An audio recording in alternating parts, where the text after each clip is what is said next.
حضرت ابو ہریرہ رضی اللہ عنہ سے روایت ہے کہ رسول اللہ صلی اللہ علیہ وآلہ وسلم نے فرمایا کہ کیا تم میں سے کوئی اس کو پسند کرتا ہے کہ جب وہ اپنے گھر والوں کی طرف واپس جائے تو وہاں 3 حاملہ اونٹنیاں موجود ہوں اور وہ بہت بڑی اور موٹی ہوں۔ ہم نے عرض کیا کہ جی ہاں۔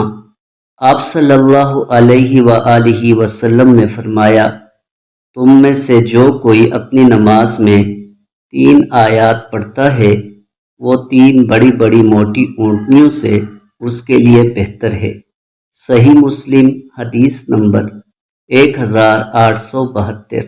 حضرت ابو امامہ رضی اللہ عنہ فرماتے ہیں کہ میں نے رسول اللہ صلی اللہ علیہ وآلہ وسلم کو یہ فرماتے ہوئے سنا کہ آپ صلی اللہ علیہ وآلہ وسلم فرماتے ہیں کہ قرآن مجید پڑھا کرو، کیونکہ یہ قیامت کے دن اپنے پڑھنے والوں کے لیے سفارشی بن کر آئے گا، اور 2 روشن سورتوں کو پڑھا کرو، سورۃ البقرہ اور سورۃ العمران، کیونکہ یہ دونوں قیامت کے دن اس طرح آئیں گی جیسے کہ 2 بادل ہوں، یا 2 سائبان ہوں، یا 2 اڑتے ہوئے پرندوں کی قطاریں ہوں، اور وہ اپنے پڑھنے والوں کے بارے میں جھگڑا کریں گی۔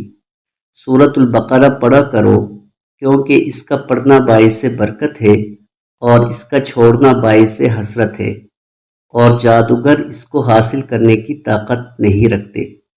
صحیح مسلم حدیث نمبر 1874۔